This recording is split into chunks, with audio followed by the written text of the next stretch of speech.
Anganwadi supervisor भर्ती नियमों में बड़े बदलाव किए गए हैं। अगर आप भी आंगनवाड़ी सुपरवाइज़र बनना चाहते हैं, तो नए नियमों के संबंध में विस्तृत जानकारी आप लोगों के पास होनी चाहिए। आंगनवाड़ी कार्यकर्ता सीनियरिटी बेसिस के ऊपर और कमीशन के माध्यम से टेस्ट पास करके आंगनवाड़ी सुपरवाइज़र बन सकते हैं। तो ऐसे में अगर आप लोग कमीशन पास करके चयन आयोग के माध्यम से सुपरवाइज़र बनना चाहते हैं, तो आप लोगों के लिए नए नियम आ चुके हैं। तो यहाँ पर देख सकते हैं कि अलग-अलग वैकेंसी के लिए यहाँ पर एसेंशियल क्वालिफ़िकेशन दिखाई गई थी। मैं आप लोगों को सिर्फ सुपरवाइज़र की, पर्यवेक्षक की क्वालिफ़िकेशन के बारे में एक्सप्लेन कर रही हूँ। पर्यवेक्षक पदों के लिए एसेंशियल क्वालिफ़िकेशन क्या है?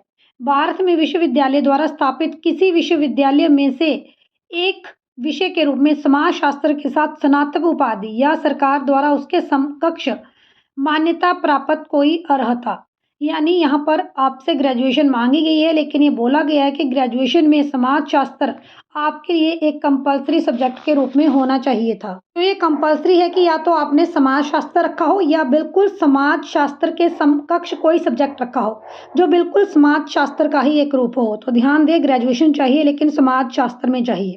इसके बाद एक और है, भारत में विश्वविद्यालय द्वारा स्थापित किसी विश्वविद्यालय से मनोविज्ञान या समाज कार्य विषय में स्नातक उपाधि। तो ऐसे लोग जिन्होंने ग्रेजुएशन की है, समाजशास्त्र रखा है, वो भी आवेदन कर सकते हैं, और ऐसे लोग जिन्होंने ग्रेजुएशन की है मनोविज्ञान में, वो भी सुपरवाइजर पदों के लिए आवेदन कर सकते हैं। अगर आपने समाज कार्य एक सब्जेक्ट रखा है तो भी आप आवेदन कर सकते हैं। ग्रेजुएशन की है, ग्रेजुएशन में समाजशास्त्र आपके पास है, आप आवेदन कर सकते हैं। ग्रेजुएशन में मनोविज्ञान आपका सब्जेक्ट था, आप आवेदन कर सकते हैं।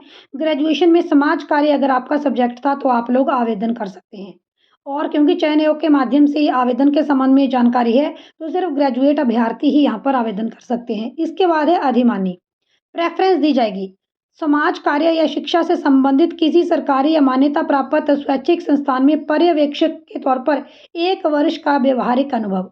अगर आपके पास 1 साल का एक्सपीरियंस है सुपरवाइज़र के तौर पर काम करने के लिए, तो ऐसे में आप लोगों को प्रेफ़रेंस दी जाएगी, आप लोगों को अधिक इम्पोर्टेंस दी जाएगी।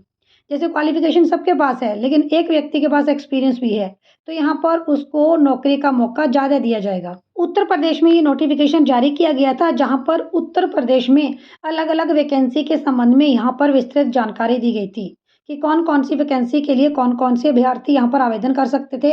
अलग-अलग वैकेंसी के लिए यहाँ पर डिटेल किया गया था। मैंने आप लोगों को आंगनवाड़ी सुपरवाइज़र से संबंधित विस्तृत जानकारी उत्तर प्रदेश नियमावली के अनुसार उत्तर प्रदेश में कैसे सुपरवाइज़र पदों के लिए आवेदन कर सकते हैं, उसके अनुसार प्रोवाइड की है। और जो लोग +2 पास हैं, वर्तमान में आंगनवाड़ी सेविका या सहायिका पद पर कार्य कर रहे हैं, जिनके पास 5 साल या 10 साल का एक्सपीरियंस है, अलग-अलग राज्यों में एक्सपीरियंस अलग-अलग है, वो लोग भी सुपरवाइज़र बन सकते हैं। सीधा सीनियरिटी बेसिस के ऊपर बिना टेस्ट के सुपरवाइज़र बन सकते हैं। इसके लिए अलग-अलग राज्यों में जिला स्तर पर अलग-अलग समय पर नोटिफ़िकेशन आती रहती है।